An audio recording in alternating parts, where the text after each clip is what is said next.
مریم دیشب صمیمی‌ترین دوست 10 سالش رو بلاک کرد. نه دعوایی شده بود نه چیزی. فقط یه استوری دید. استوری تحویل گرفتن یه 207 پانورامای صفر.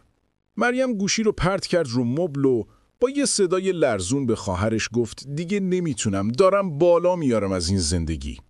مریم آدم حسودی نیست. از اون دخترایی که سرش تو لاک خودشه و صبح تا شب داره سگدو میزنه. ولی دیشب برید. رو کرد به خواهرش و گفت من و نیلوفر با هم درس خوندیم. با هم کنکور دادیم. من حتی معدلم از اون بالاتر بود. الان اون ماشینی که زیر پاشه من باید 10 سال براش قسط بدم. یعنی من خنگم؟ من عرضه ندارم؟ چرا من هرچی میدوام نمیرسم؟ خواهرش آدم دنیا دیده ایه. بهش نگفت حسادت نکن یا چنین چیزی. یه واقعیت تلخی رو بهش گفت که همه ما باهاش مواجهیم. گفت تو داری نتیجه رو میبینی ولی شرایط زمین بازی رو نمیبینی. تو فکر میکنی مسابقه عادلانه بوده و تو باختی.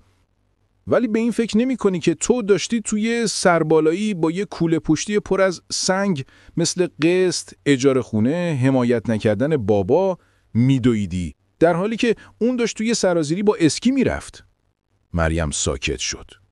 خواهرش ادامه داد این که اون زودتر رسیده معنیش این نیست که تو کم کاری کردی. شاید معنیش اینه که نقطه شروع شما یکی نبوده.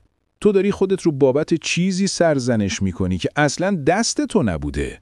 موفقیت فقط به تلاش نیست. به اینه که کجای نمودار به دنیا اومده باشی، پشتت کی باشه، شانست چقدر باشه. تو با تلاش خودت تا اینجا اومدی. اون با هل دادن بقیه. مریم اون شب آروم نشد. هنوزم دلش اون ماشینو میخواست. هنوزم از دیدن اون استوری دلش میسوخت. ولی یه چیزی تو ذهنش تغییر کرد. دیگه احساس نمی‌کرد بی‌عرض است. دیگه خودش رو به خاطر دیدن دستاورد بقیه تحقیر نمی‌کرد. اگه تو هم این روزا با دیدن موفقیت بقیه حس می‌کنی عقبی، اینو یادت باشه. هیچ وقت باطن پر از چالش زندگی خودت رو با ظاهر روتوش شده و شرایط پشت پرده زندگی بقیه مقایسه نکن. زمین بازی همه صاف و هموار نیست.